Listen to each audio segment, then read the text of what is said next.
हाल ही में रुक्मिणी अभिनीत फिल्म विनोदिनी का स्पेशल पोस्टर जारी कर दिया गया है। इस फिल्म के बारे में बातचीत करते हुए रुक्मिणी ने कहा, 7 বছর হয়ে গেল প্রায় আমার ইন্ডাস্ট্রিতে অভিনেত্রী হিসাবে। আমার মনে হয় না আমি যখন প্রথম প্রেস কনফারেন্সে বসি চ্যাম্পের জন্য তখনও আমার হাত এতটা কাঁপছিল, তখন আমার বুকটা এতটা জোরে জোরে ধুকপুক ধুকপুক করছিল যেটা আজকে এই মুহূর্তে হচ্ছে। প্রচুর সিঁড়িতে উঠেছি, প্রচুর সিঁড়ি দিয়ে নেমেছি জীবনে, কিন্তু এই প্রথমবার এই সিঁড়িটা দিয়ে উঠতে উঠতে যেন মনে হচ্ছে যে একটা আলাদাই অনুভূতি এই মুহূর্তে। যখন আসছিলাম সবাই বলছে যে আজকে বিনোদিনী থিয়েটারে পা রাখছেন, কিন্তু যার নাম এই মুহূর্তে না নিলেই হয় সেটা হলো আমাদের মাননীয় মুখ্যমন্ত্রী শ্রীমতী মমতা ব্যানার্জি। ওনাকে ছাড়া আজকে এই দিনটা অসম্ভব ছিল।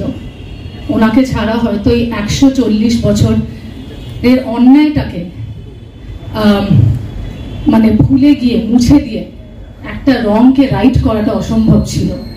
সো আমি এটাই বলবো যে আমার এখনো মনে আছে যে আমি 3 দিন আগে দিদিকে অনুরোধ করেছিলাম, কারণ আমরা যবে থেকে এই জার্নিটা শুরু করি আমি আর রাম, আমার বলতে হবে যে আমরা 2019 সাল থেকে বিনোদিনী নিয়ে আমাদের প্রথম কথা।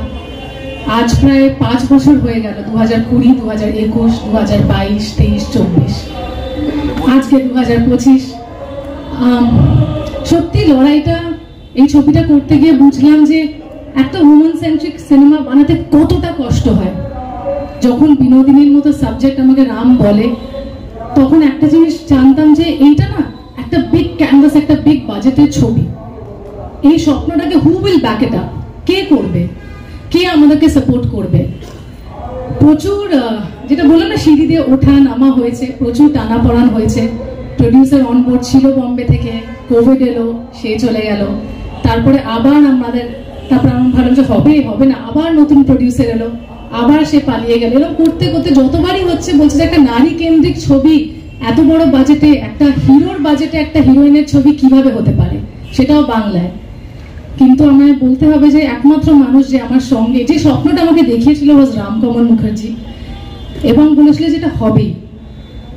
আমার এখনো মনে আছে 2022-এর শেষ, তখন রামের টিম থেকে আমাকে একটা মেসেজ আসে যে তোমাকে স্ক্রিপ্টটা আমরা মেল করে দিয়েছি, আমরা আর পারছি না, প্রায় 3 বছর হয়ে গেছে, কেউ একটা নারী কেন্দ্রিক ছবিতে কেউ ইনভেস্টই করতে চাইছে না, কেউ বিশ্বাসই করে না। আমি বললাম যে এটা নারী কেন্দ্রিক ছবি, রুক্মিণীর ছবি কেন, এটা তো বিনোদিনীর ছবি, বিনোদিনীর আত্মকথা, বিনোদিনীর গল্প, সেটাই কেউ বিশ্বাস করছে না। বলছে না, কিন্তু তুমি বিশ্বাস করেছো, তুমি ছবিটা বানিয়ে নাও, তুমি এটা করে নাও, আমরা মেল করে দিয়েছি। রাম বলেনি, রামের একজন অ্যাসোসিয়েট আমাকে ফোন করে বলেছিল। আমরা 2 মিনিট বসে গেছিলাম, আমি নেক্সট কলটা রামকে করি। আমি রামকে বলেছিলাম যে রাম, বিনোদিনী করা কিন্তু আমার স্বপ্ন ছিল না, এই স্বপ্নটা 2019 সালে তুমি আমায় দেখিয়েছিলে। আর তার থেকেও বড় স্বপ্ন ছিল কোথাও না কোথাও শুধু সিনেমাটা করা না, তাকে তার যোগ্য সম্মানটা, তার স্বীকৃতিটা ফিরিয়ে দেওয়া, যেটা হয়তো আজ এই মুহূর্তে আমরা সবাই বুঝতে পারছি। সো আমি বলছিলাম যে এই ছবিটা আমি করবো না, যদি আমি করি তাহলে আমি রামকমল মুখার্জির সঙ্গেই রুক্মিণী মাইত্রা করবে, তখনই সে বিনোদিনী দাসী হবে, নয়তো হবে না। আমার এখনো মনে আছে যে চৈতন্য মহাপ্রভুর পোস্টারটা বেরোয়, আমি লুকিয়ে লুকিয়ে করেছিলাম ওই যে পোস্টারটা। তখন আমি সুইজারল্যান্ডে শুট করছি, আর তখন লুকিয়ে গিয়ে আমি পোস্টারটা শুট করেছিলাম, কাউকে বলে, কেউ জানতো না, দেবও জানতো না অ্যাকচুয়ালি। ফাইনালি যেদিনকে একদম মন মরা হয়ে পড়েছিলাম তখন আমি এই পোস্টারটা দেখাই। Dev entertainment ventures came on board. হঠাৎ করে প্রমোদ ফিল্মস, প্রতীক চক্রবর্তী, যে এই মুহূর্তে নিয়ে আমাদের সঙ্গে, I am really missing both Pratik as well as Dev, যারা এই স্বপ্নটাকে ব্যাক করে। এবং ফাইনালি বিনোদিনী হয়, ফ্লোরসে যায়, এবং আমরা 2023-এ বিনোদিনী শুট করি। এই লড়াইটা আমার হয়তো অ্যাজ রুক্মিণী যে বিনোদিনী ছবিটা করেছে তার জন্য তো 6 বছরের লড়াই, আজ 6th ইয়ার এন্টার করছি, এবং বিনোদিনী রিলিজ হতে চলেছে 23 তারিখে।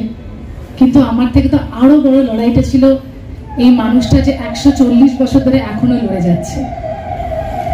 আমাদের দেশ স্বাধীনতা পেয়েছে 200 বছর লড়ে, আজ এই পুরুষতান্ত্রিক সমাজের কারণে একজন মহিলাকে 140 বছর লড়তে হলো তার স্বীকৃতি, তার সম্মান দাবিতে। আমি জানি না আমরা মহিলা হিসাবে কোথায়, কেন এতটা এখনো পিছিয়ে আছে। আজ এই স্টার থিয়েটার হয়েছিল, হয়তো আগে বেডন স্ট্রিটে ছিল, আজকে সেটা হাতিবাগানে।